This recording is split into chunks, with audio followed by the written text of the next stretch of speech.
Hey guys, Henry here, and today we're going to be talking about The Post.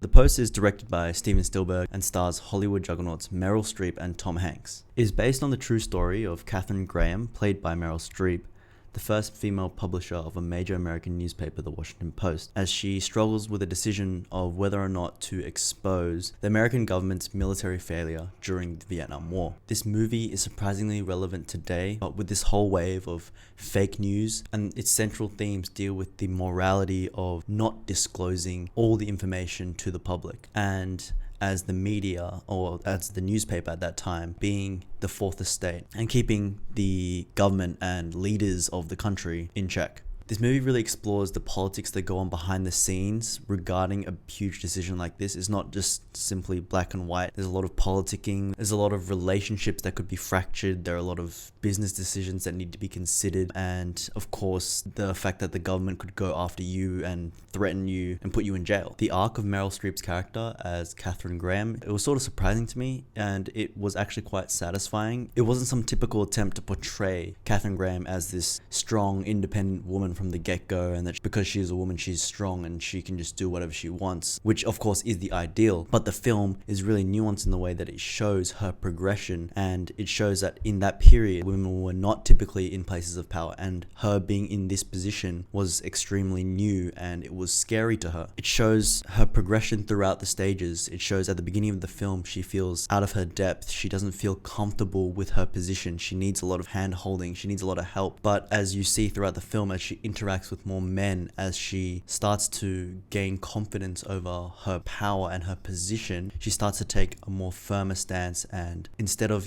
taking instructions from the men or her advisors, she's rather taking on their opinions and using those opinions to form her own opinion. So she basically goes from this timid lady that was just put in this position of power. She didn't really even want it. She thought that her husband was better suited to it than her. But by the end of it, she's grown so much to the point where she's confident in her own ability and her own decision making that she begins to demand the respect that she deserves. And I think this arc and this depiction was really much more impactful than being independent from the get-go. It shows her arc over time, and it shows her growth and progression during this period. I must say, this film surprisingly kept me on the edge of my seat. Being from Australia, I'm not too well across this part of American history, but Spielberg directed this in such an interesting way and cut together all the scenes in a really engaging and rhythmic manner. The way he cut together the typing, the printing, the delivery, the reading, it was all done in a really exciting and energetic way. It made the whole process feel so high octane and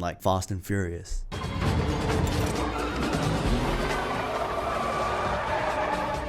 As this film was about journalism and investigation, it sort of reminded me a little bit of Spotlight, but it did lack something that Spotlight did really, really well. Spotlight had the trail of breadcrumbs that the investigators would just find more and more information that would lead them further and further down the rabbit hole, and that's what kept us engaged. Whereas in this, it was really just about this decision to print or not to print. There wasn't any new information that was coming out that was adding to our decision making. It was basically, we were given all the facts, and it was just to print or not to print. It was just a push and pull from both sides, just sort of restating the same arguments over and over again. It wasn't like more information came out that helped aid our decision making or how we felt as an audience that Meryl Streep's character should go.